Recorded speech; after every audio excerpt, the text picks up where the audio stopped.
Hello students, we will start from types of vibration. हमने simple harmonic motion देखा, ठीक है। सिंपल हार्मोनिक मोशन में हमने बात किया था that oscillation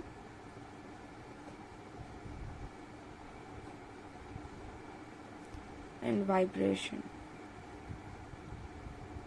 vibration is also type of oscillation, क्योंकि जब पार्टिकल अपनी मीन पोजीशन पे up down up down up down या लेफ्ट एंड राइट ऐसी कोई भी मोशन करता है, that is also consider as a part of oscillation.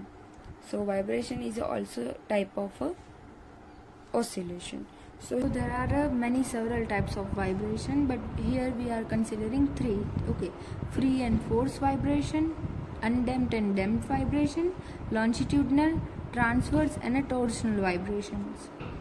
So first of all we are going to see what is free and force vibration. ठीक है, तो यहाँ पे सपोज हमने एक स्प्रिंग है, ठीक है, और उस स्प्रिंग का जो कांस्टेंट है दैट इज के, और उसके ऊपर हमने m मास जो है वो सस्पेंड किया है, ठीक है। अब ये जो है अभी स्टैटिक इक्विलिब्रियम पोजीशन पे है, हमने किसी भी तरह से उस पर कोई फोर्स जो है वो अप्लाई नहीं किया हुआ। यहाँ पे जब आप देखते तो उसने इतना डिस्प्लेसमेंट किया है कि अगर सपोज कि हम कोई फोर्स अप्लाई करते हैं तो वो जो है वो x0 या x जितना जो है वो डिस्प्लेसमेंट करता है ऑन अ डाउनवर्ड डायरेक्शन। और अगर हम फ्री बॉडी को कंसिडर कर ले कि कोई जो है वो फ्री बॉडी है, तो जब वो फ्री है तब नीचे की ओर जो है उस पर फोर्स लगेगा दैट इज़ mg, और ऊपर की ओर जो है ड्यू टू स्प्रिंग जो फोर्स लगेगा दैट इज उसका कांस्टेंट के, और जो डिस्टेंस डिस्प्लेसमेंट होगा दैट इज, ये जो है वो फ्री बॉडी स्केच है, ठीक है। अब हम देखते हैं कि व्हाट इज फ्री वाइब्रेशन। तो अभी जो हम यहाँ पे देख रहे हैं फिगर, ठीक है, उस फिगर में हम देखें तो हमने किसी भी तरह से हम उसको डैम्प नहीं कर रहे। तो हम अगर किसी भी चीज़ को डैम्प करते हैं, उस सिस्टम के अंदर ही उसको दे देते हैं, तो दैट इज़ डैम्पर जो है। डैम्प करने के लिए हम जिस तरह से उसको डैम्प करेंगे या सिस्टम में हम उसको दे देंगे तो हम उसको बोलेंगे कि हमने डैम्पर ऐड किया हुआ है, उसको हम डैम्पर बोलेंगे। इस वाली फिगर में देखते तो ये जो है उस that is damper, okay.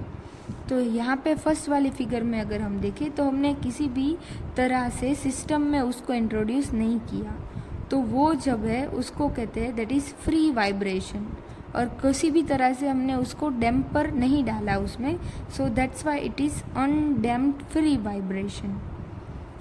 Why it is undamped, क्योंकि हमने एक्सटर्नल फोर्स किसी भी तरह का हम अप्लाई नहीं कर रहे कि जिसकी वजह से वो डैम्प हो, so that why it is undamped free vibration.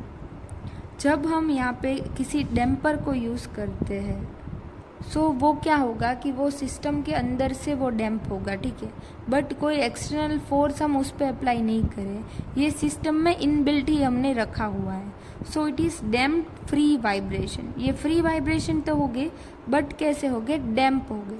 जब यहाँ पे हमने सिस्टम में इनबिल्ट नहीं डाला तब वो क्या होगा, तब वो अनडैम्प्ड फ्री वाइब्रेशन होगा।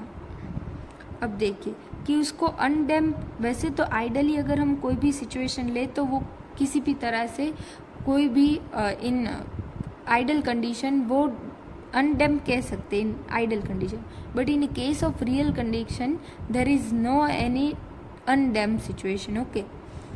अगर हम, क्योंकि लॉ ऑफ कंजर्वेशन तो होना ही चाहिए, अगर आइडल कंडीशन में देखें तो वो इनफाइनाइट टाइम तक वो ऐसे ही ऐसे प्रोपोगेट करते रहना चाहिए, चलते रहना चाहिए, बट आइडल कंडीशन तो पॉसिबल नहीं है। तो इन रियल लाइफ वो जो है वो डैम्प होगा ड्यू टू एयर रेजिस्टेंस, और जो नॉन कंजर्वेटिव फोर्स उस पर अप्लाई हो रहे होंगे उसकी वजह से वो क्या होगा, वो डैम्प होगा। तो ये आपको समझ में आ गया, ठीक है, कि ये जो है अभी हमने इनबिल्ट नहीं किया हुआ, तो नॉन कंजर्वेटिव फोर्स से अप्लाई हो रहेगी, मतलब कि वो डैम्प तो हो रहा होगा, बट हमने सिस्टम में इनबिल्ट करके उसमें कुछ नहीं दिया कि जिसकी वजह से वो डैम्प हो, ठीक है। So that is your undamped free vibration. और यहाँ पे है, यहाँ पे हमने डैम्पर ऐड किया हुआ है, ये जो है वो डैम्पर है। अगर सिस्टम का हम जो कोफिशिएंट ले ले, ठीक है, इलास्टिक कोफिशिएंट स्प्रिंग के लिए, तो वो क्या होगा, K होगा, और डैम्पर के लिए ले तो वो उसको बोलेंगे C, ठीक है। सो यहाँ पे इसका स्प्रिंग कांस्टेंट आएगा K, और डैम्पर के लिए जो कोफिशिएंट आएगा दैट इज C।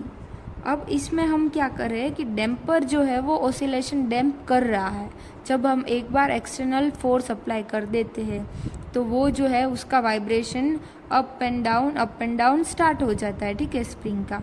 बट अगर उसमें डैम्प नहीं लगाया गया और due to non conservative force वो डैम्प हो रहा है तो वो होगा consider as a undamp free vibration.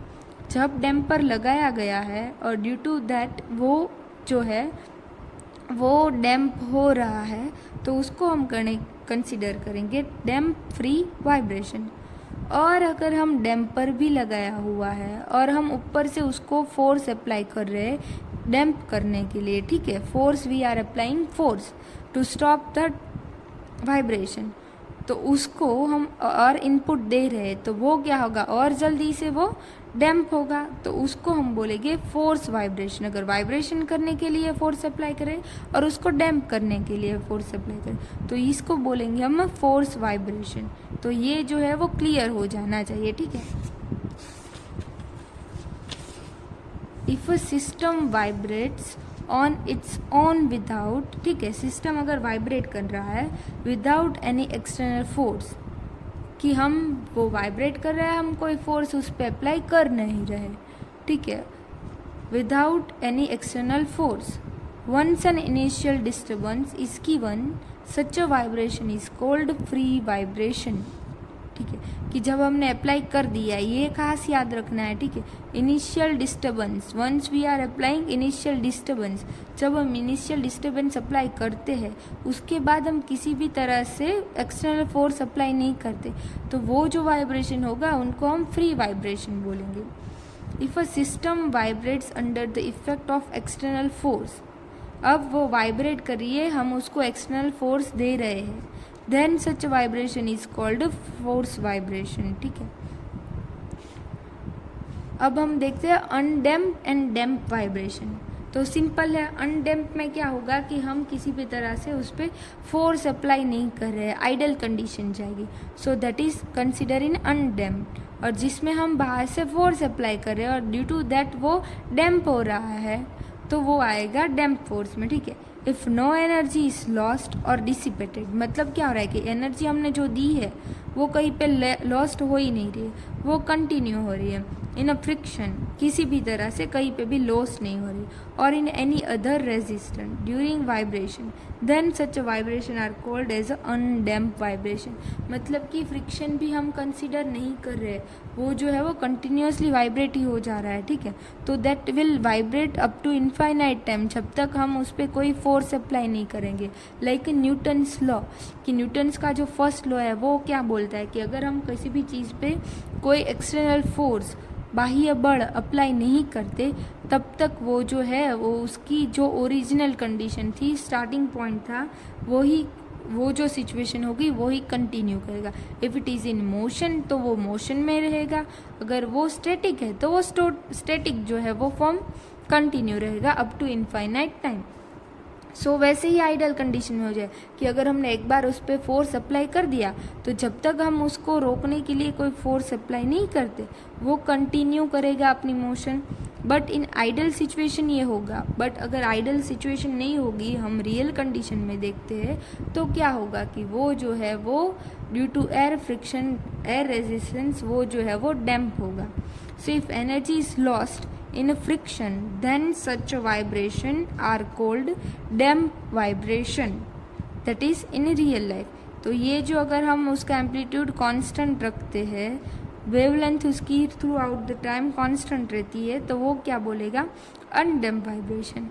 और उसका एम्पलीट्यूड जो है वो कम होता है, उसका पीरियड ऑफ टाइम कम होता जाता है तो उसको हम बोलेंगे डैम्प वाइब्रेशन। अब 3 टाइप्स के वाइब्रेशन देखे थे हमने, ठीक है। सो यहाँ पे लॉन्जिट्यूडनल, ट्रांसफर और टॉर्शनल वाइब्रेशन है। अब लॉन्जिट्यूडनल से हमको पता चलेगा कि वो क्या होगा, अप एंड डाउन होगा, तो यही यहाँ पे फिगर पे दिखाया गया है कि ये जो है उसकी स्टैटिक पॉइंट है, ठीक है। यहाँ से जब हम फोर्स अप्लाई करते तो वो जो है फर्स्ट डाउनवर्ड जाएगा, फिर upward direction, then downward upward ऐसे मोशन करेगा। तो ये जो मोशन होगी उसको हम बोलेंगे longitudinal vibration. If the mass m moves up and down parallel to the axis of spindle, ये जो उसकी एक्सिस होगी उसी के अलोंग में वो वाइब्रेशन करेगा, ठीक है। तो उसको हम बोलेंगे longitudinal. As is shown in figure, such a vibration are called longitudinal vibration. If the body moves approximately perpendicular to the axis of shaft, अब ये जो देख रहे हैं ये शाफ्ट है, ठीक है। अगर उसके परपेंडिकुलर जो है वो बॉडी मूव करती है like in this direction, so left and right direction में अगर कोई बॉडी मूव कर रही है तो उसको हम क्या बोलेंगे, ट्रांसवर्स। हमने देखा था कि मैग्नेटिक फील्ड और इलेक्ट्रिक फील्ड होता है वो दोनों एक दूसरे के ऐसे परपेंडिकुलर हो। Direction of motion in this particle की जो डायरेक्शन होगी वो मोशन की डायरेक्शन ये होगी और मैग्नेटिक फील्ड की ये। सो ये जो है वो सब कुछ क्या होगा, परपेंडिकुलर होगा एक दूसरे के। तो सेम जो है यहाँ पे शाफ्ट की जो डायरेक्शन है उससे जो मोशन की डायरेक्शन है that is in the perpendicular direction, okay. तो इसको हम क्या बोलेंगे, transverse vibration. If the body moves approximately perpendicular to the axis of the shaft, तो vibration are called transverse vibration. अब हम देखते हैं टॉर्शनल वाइब्रेशन क्या है, ठीक है। सो इफ द स्पिंडल, ये जो है उसको हम ट्विस्ट करते हैं, हमने कोई मास यहाँ पे सस्पेंड किया है, ठीक है, तो हम उस पर फोर्स अप्लाई करके उसको रोटेट करते हैं, उसको ट्विस्ट करते हैं। तो जैसे ही हम फोर्स लेंगे वो क्या होगा, अनट्विस्ट होगा। फिर जो फोर्स तो कंजर्व होना चाहिए तो वो फिर से ट्विस्ट अनट्विस्ट ट्विस्ट अनट्विस्ट ऐसे वो क्या करेगा, मोशन करेगा। So if the spindle get alternately twisted and untwisted an account of vibration, so number of vibration देगा। और vibratory motion of the suspended disc, जो डिस्क हमने दी होगी वो, it is called to be the undergoing torsional vibration. तो इसको हम क्या बोलेंगे, टोर्शनल वाइब्रेशन। अगर ये डिस्क है तो इसमें क्या होगा, जैसे हम उसको ट्विस्ट करेंगे तो उसकी एक्सिस पे थीटा जितना जो है वो क्या होगा, एंगल प्रोड्यूस होगा। सो ट्विस्ट ऑफ डिस्क थीटा जितना प्रोड्यूस होगा, तो फिर वो उतना ही अनट्विस्ट होगा और फिर उसकी कम मात्रा में ट्विस्ट अनट्विस्ट होकर स्लोली डैम्प होता जाएगा और वाइब्रेशन स्टॉप हो गई। तो ऐसे जो और आइडल कंडीशन होगी तो कंटिन्यू रहेगा। तो इसको हम बोलेंगे टॉर्शनल वाइब्रेशन, ओके। तो अगर इन चीज़ों में टाइप्स ऑफ वाइब्रेशन में अगर किसी को प्रॉब्लम हो तो then they can contact me.